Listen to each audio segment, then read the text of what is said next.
Students, congratulations to all of you for successfully transitioning from being our students to our alumni. As mentioned earlier, we are privileged to have with us Dr. Suketu Shah as our chief guest and the convocation speaker. Dr. Suketu V. Shah is the joint managing director and promoter of Mukand Limited. Mukand is a leading alloy, specialty, and stainless steel producer in India, which serves both the international and the Indian markets. Dr. Shah has a master in business administration from the prestigious Harvard Business School. He completed his Bachelor of Commerce from the Sydenham College, Bombay. He was conferred honorary doctorate by the Board of Trustees of Goodwin College, Connecticut, USA. He has led the Confederation of Indian Industry Western Region as chairman in the past and is now in the National Council of CII. He is also a part of FICCI National Executive Team. He was formerly on the board of UTB Software Communications Limited, which has now become a Walt Disney company. He was also on the board of Bharat Serum and Vaccines, a leading biotech company. Dr. Shah has created several entrepreneurial ventures, including Keventer Agro Limited and Metro Dairy Limited. Dr. Shah's hobbies and interests include art and music, trekking, traveling, food, international affairs, writing, and badminton. Dr. Shah hails from a family that has been deeply involved in the freedom struggle and national affairs of the country. He too has an abiding interest in geopolitics, strategic defense, and political issues. He is also involved in several philanthropic organizations. I request you, sir, to address the gathering. Thank you. Shri Shalinbhai Devatya, Dr. Ramesh Bhatt, Dr. Krishnamurthy, Dr. Chintamaneni, distinguished members of the faculty, graduating students, your families, and well-wishers. When Professor Pradeep Pai first asked me to deliver the convocation address, and I consented, I imagined that I would be addressing a group of fresh, young graduates to whom I would give some gyan about the business world. Then when I saw the list of the graduating class, I said, they can give me gyan. Most of you have significant, rich, and varied experience, and this is what informs and guides a great deal of your business lives. So I thought, instead of keeping the focus of my talk business-centric, I said, why not share some of my own learnings in general, share some of the things that have resonated with me. For that, I will take a minute to share with you a little bit of my background so that you have some context. I come from an industrial family. I am the third generation. My grandfather was a pioneer of the aluminum and steel industry in India and was also actively involved in the freedom struggle, as you just heard. Gandhiji stayed in our homes in Calcutta and Rajkot. The steel mill was in Lahore, which is now in Pakistan. So when partition came about, the family had to come to India, leaving behind the factory and other properties. So like many others who similarly lost most or all of their assets, the business had to be built up from scratch. So lesson number one, never give up. Have faith, have courage, have resilience. And Professor Bhatt referred to that earlier in his address also, the word resilience. There is a phrase, a slightly cheeky but meaningful phrase, which most of us would have heard. If life throws you lemons, make lemonade. Make the best of what you have. Never give up. My learning number two is opportunity. See opportunity where others don't. Let me share with you a story. A friend of mine, and this is something that happened about 40 years ago. My friend's father knew Dhirubhai Ambani well, and so sent him to get some guidance and direction from him. So my friend went to Dhirubhai's in his office at Nariman Point. He went into his cabin and the attendant closed the door. Even before he sat down, Dhirubhai pointed in the direction of the door and asked him, "So what do you see?" My friend very sheepishly answered, I see the door closed. To which Dhirubhai roared and asked again, what do you see? My friend was really taken aback, scared, and sort of stammered, I see a dark mahogany door with a brass handle which is closed. To which Dhirubhai said, do you see the small sliver of light from underneath the door? Where others see a closed door, I see opportunity. And he lived his life like that. And that is what made him the legend he was. Opportunity, ladies and gentlemen, does not come in a nice little box with a lovely ribbon and a card saying, opportunity, open me and take me home. Opportunity is shy. She hides in the shadows and has to be spotted and coaxed out. I want to share with you my own recent experience. You may recall that on March 24th, 2020, it was suddenly announced that in 4 hours, the entire country was going to be under lockdown. We had no time to prepare. My steel company is a continuous process industry as we run what are called blast furnaces. These are not easy to shut down, but having no clarity on how long the lockdown would be for, we closed them down. Initially, it was a big shock, as you may recall, and all of us just sat at home. After a few days, my normal instinct of looking for opportunity kicked in. I got my fairly demoralized team at the plant together on Zoom and gave them a rousing talk and told them, never waste a good crisis. You may have heard that too. I said, let's ideate and see where we can identify opportunities. They came back a week later with a 100-page presentation detailing out all that they were going to do during the lockdown and after.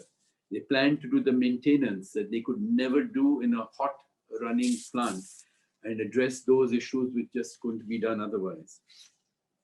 They planned to systematically analyze all the past quality-related issues, howsoever small, that they couldn't in the day-to-day hustle and bustle.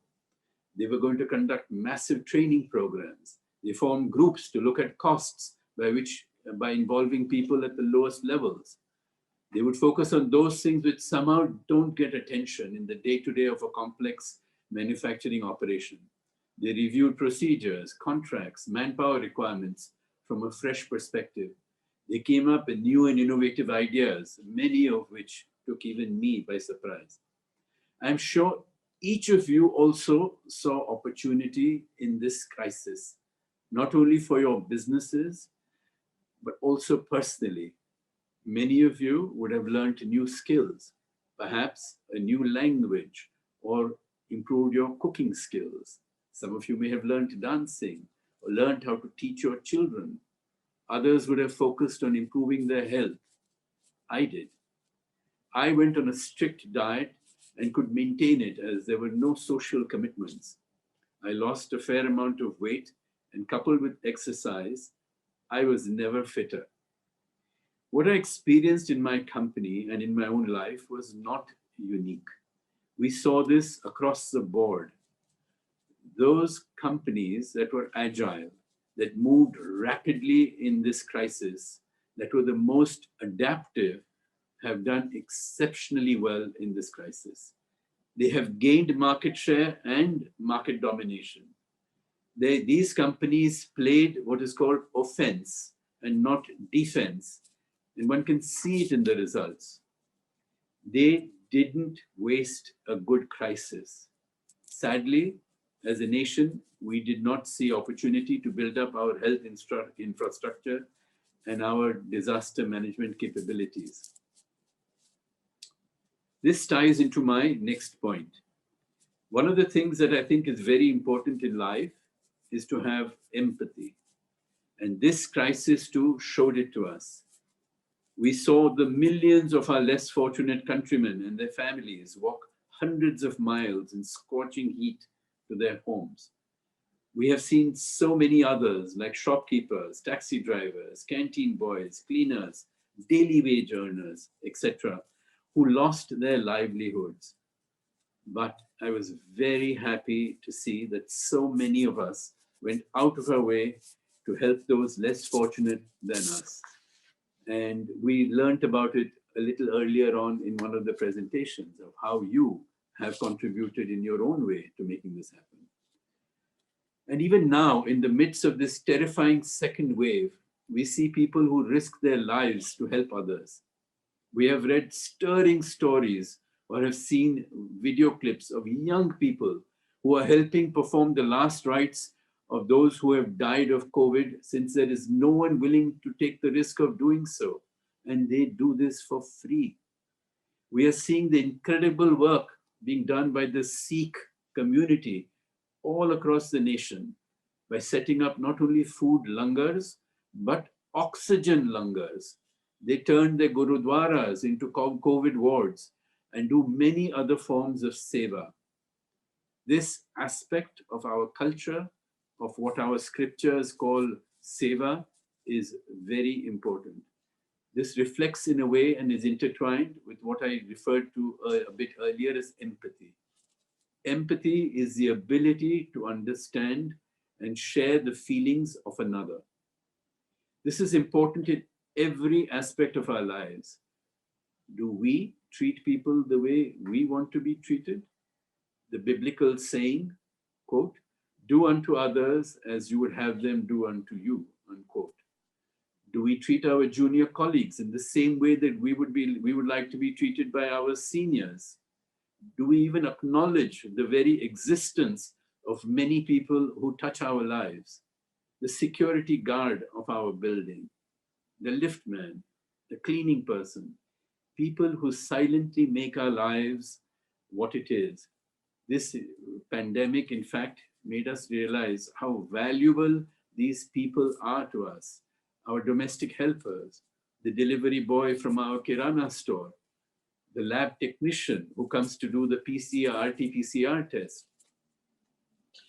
So I would say that as leaders, managers, and even within our own families, take some time to look around and recognize those who impact your life.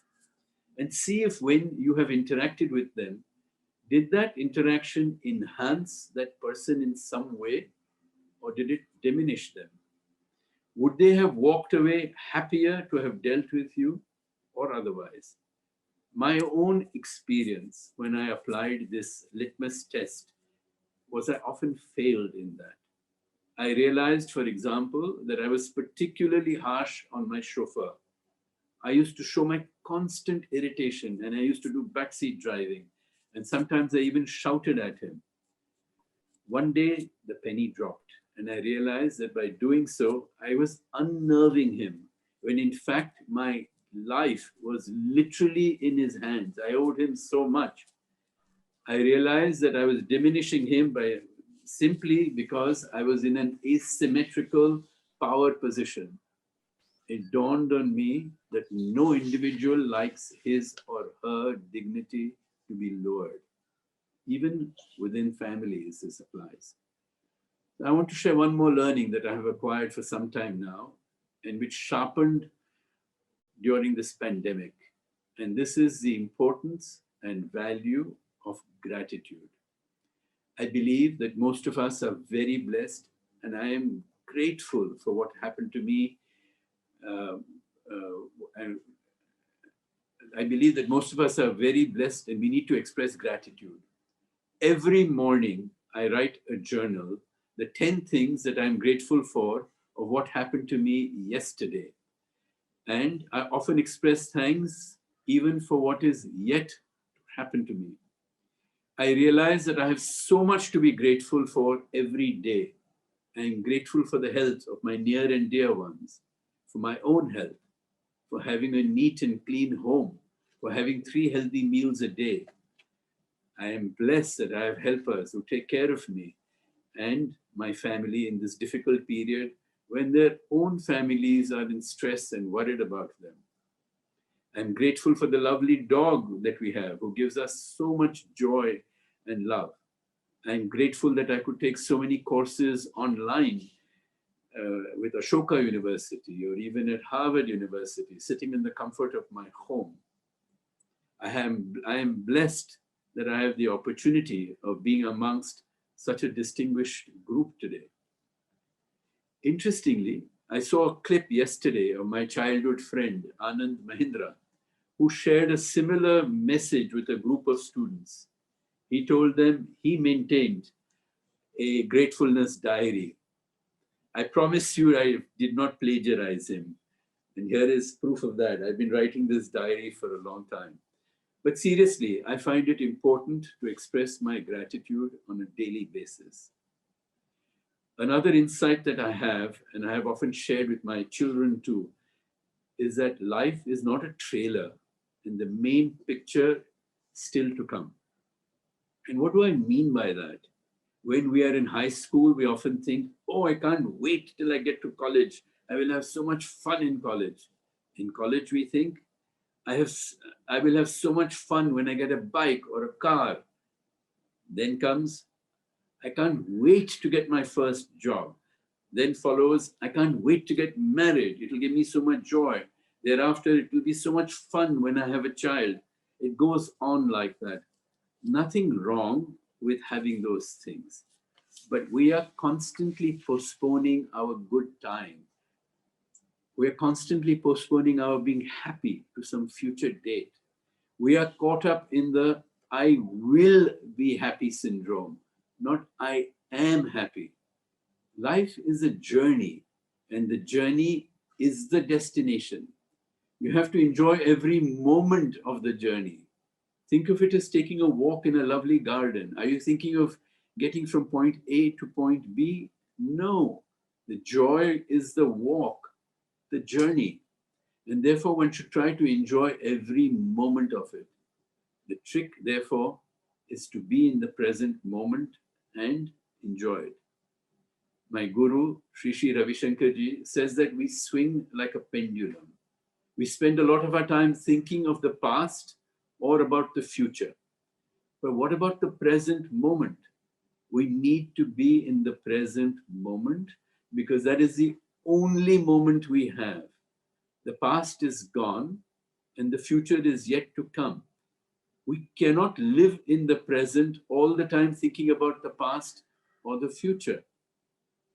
And how to be in the present moment? Well, there are many techniques, including to do with breath and meditation. But I would simply say, be focused on what you are doing. Do not allow yourself to be distracted. If you are working on something, do not allow the phone to distract you. Do not keep checking your emails every few minutes. This, to me, is a critical success factor in business too.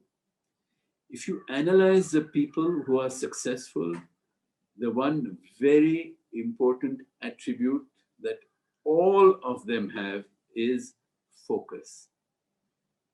Focus trumps hard work any day. And lastly, as the Gita says, you have control only over your efforts and not the results. I would like to conclude by thanking you for inviting me to be a part of this wonderful occasion. And I wish each and every one of you great success in your careers and your future endeavors. I wish you and your families joy, good health, and happiness. And most importantly, be safe. Jai Hind, Jai Maharashtra. Thank you, sir, for the wonderful address. Dr. Shah, your words of encouragement, asking us to look for opportunities in crisis, in being adaptable, show empathy, acknowledge people, all these will most certainly help us in imbibing values of not only sound leadership and good management, but values that will make us good human beings. Thank you once again, sir, on behalf of the entire NMIMS family for being present and delivering such words of wisdom.